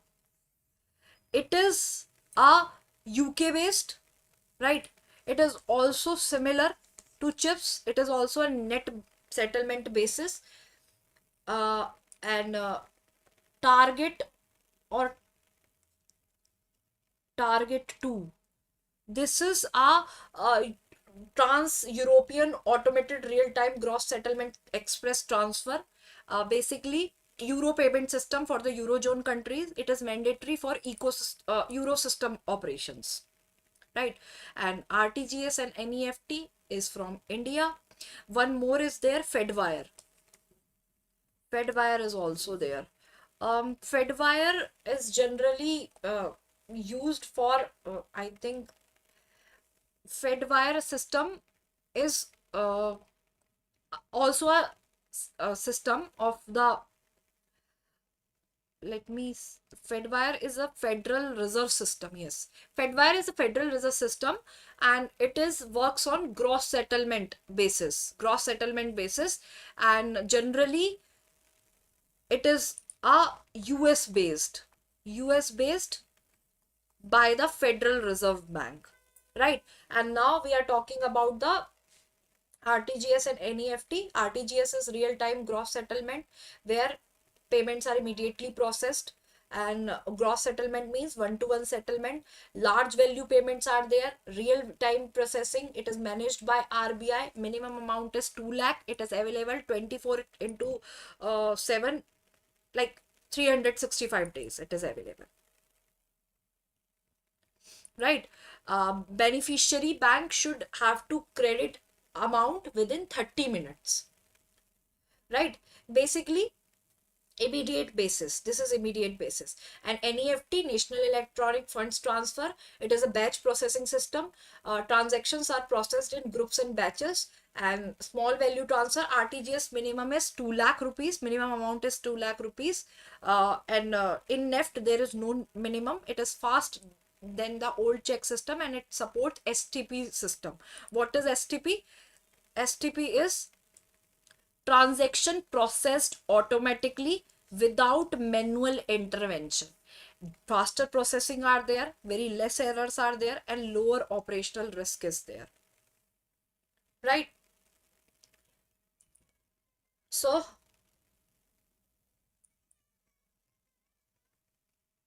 let's learn about the reporting. This NRI we will do in our next session. I think we have to give one more day to our B module, sorry, A module, because we don't want to skip anything. So let's learn about the LRS reporting. LRS reporting is there. Just a minute.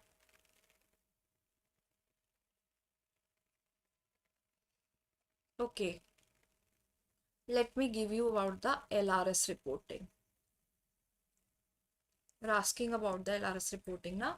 So in the LRS, basically, if like different types are there for reporting, this reporting is generally done by the authorized dealers, and in this you can say this is the responsibility of the authorized dealers, and RBI introduced daily reporting system daily reporting system from April 2018. Why? Just to monitor total remittances, pen wise limits, and suspicious transaction. Authorized dealers are responsible for daily reporting. Authorized dealer have to upload transaction wise LRS, and reporting must be done through the platform, that is XBRL platform, right? Just a minute.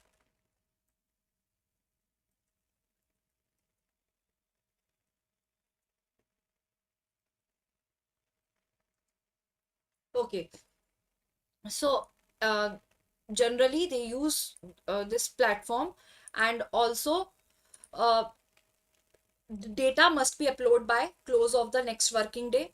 Even if there is no transaction occurred in that day, they have to report the nil report. They have to upload reported data available to all the authorized dealer banks, so they can it can help them in multiple branch misuse, exceeding limits, and fraud, right? So this is the basically reporting system of the LRS. Is that clear? Now the NRI system we will do from tomorrow in our tomorrow's class about the NRI. Okay, right? Like why NRIs are important, how many types of NRIs are there. Then we will complete all the small chapters tomorrow. Is that clear? Everything is clear, or any doubt you want to ask for today? So I hope the things are clear. So don't worry, take some rest now, and if any issue is there, ask me and tell me.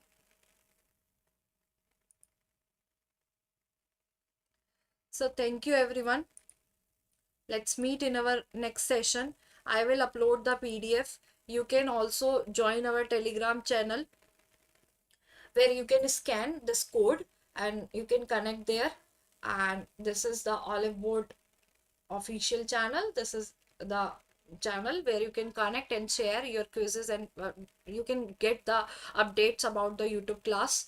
And apart from this, if any problem is there, you can tell me in the community, in the chat box. So let's meet in our next class where we will learn some more interesting concepts of module A.